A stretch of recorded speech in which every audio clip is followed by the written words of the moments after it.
With the early election call looming, the provincial parties are in campaign mode with a flurry of announcements on the eve of the early election call, including a promise by the NDP to remove all tolls off the 407. Now, we did invite Premier Doug Ford on the show. His office declined. Yesterday, I spoke to Liberal leader Bonnie Crombie, and now joining me this morning is NDP leader Marit Stiles. Thank you so much for being here. I really appreciate it. Great. It's good to be here this morning. Let's talk about your promise to remove the tolls on Highway 407. And I think the big question for a lot of people is the cost. Have you crunched the numbers for removing tolls, even on just the provincially owned section of the highway? Yeah, I mean, look, first of all, let me just say, I think a lot of your viewers can appreciate this. The 407 is sitting empty. It's been empty for years. It is not being used enough. And one of the reasons that we started talking about removing the tolls on the 407 was that an airplane landed on the 407. I mean, that's how empty it is. And we've got a government that keeps talking about the congestion. It's real. People are sitting in bumper-to-bumper traffic. Life is more expensive than ever. Taking the tolls off the 407 not only allows people to keep a bit more cash in their pockets, but it also helps you get home to your families earlier, and that's the priority. Now, the cost is going to be a matter of negotiation, but I can tell you this, it's going to be a lot less than having to build a tunnel, this fake tunnel that Doug Ford is proposing under the 401, right? The 407 is real, it's there, it's underutilized, and we know that we can remove the tolls, we can get people onto that highway fast. It just takes a government that's willing to negotiate that. But you don't know what the hit might be to public coffers? Well, look, I think, first of all, we already had the opportunity to fine that company $1 billion. We let them off the hook because they don't have enough cars on the 407 right now. So we've already talked to the government about this. We've proposed a few things they could have done right away.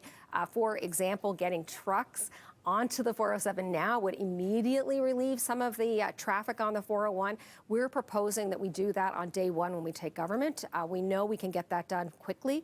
And then we're saying within the first 100 days, we are committing to negotiating to get the tolls off the 407 so that by next September, when kids are going back to school, people can start to use the 407 again, get home to their families earlier, and I think save a little money. Have you costed the plan, though? We are, well, again, it's a negotiation with the company, right? But what we've seen with Doug Ford is he's said he was going to do this over and over again. He never even touched it. As far as I know, they haven't even had a meeting yet with the company. We can do it. And look, let's not forget, this deal was made by a conservative government back in the 90s. But this highway was built by the taxpayers of Ontario. We can take it back. We can remove the tolls. As you said, big portions of that highway are already provincially owned.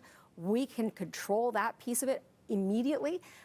This is something that a government can do, and what's missing is the will to do it. And I got to say, we're heading into this election. People are telling me they want to turn the page on Doug Ford, right? They've seen that he can't negotiate his way out of a paper bag. You look at Ontario Place, the terrible deal he made there for Ontarians. It's costing each of us $400 per household, $2.2 billion. We are paying that company. I think if we're going to start to actually negotiate these things, let's get something back for the people of Ontario. Former Premier Dalton McGuinty, though, made somewhat of a similar pre-election campaign promise. He tried for years to roll back toll hikes, and in the end, the province lost at the expense of taxpayers. So what makes you think that you can actually remove them?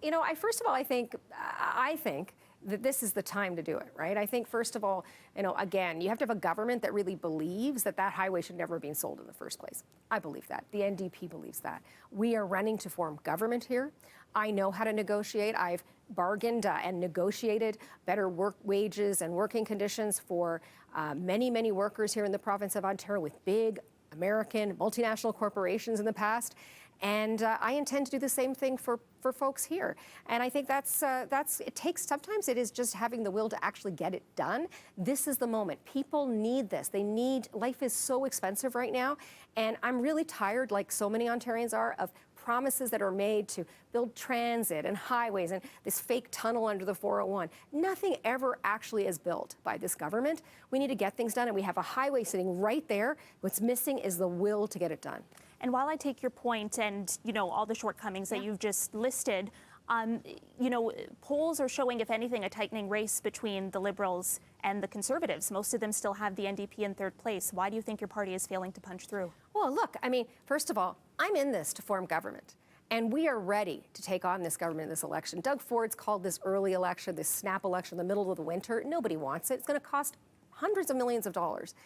But I'm seeing this as an opportunity. If he's going to call that election, we are ready. We're going to run candidates in every riding in this province, and we are in it to form government. We have the largest caucus, except for the government, right? We're the official opposition. We have members already elected in every corner of this province. We have boots on the ground, and we are seeing momentum. A lot happens in 4 weeks. I got to tell you as well, we are seeing people very excited. We have more individual donors than both of the other parties combined. People don't give us, thousands and thousands of dollars. They give us what they could afford. But 220,000 people have donated to the NDP in the last little while. The momentum is growing. It's there. And I am feeling and hearing the need and the desire to turn the page on Doug Ford. Okay, NDP leader Marit Stiles, I have to leave it there. Thank you so much for your time. A busy few weeks ahead for you. Indeed. Thank you.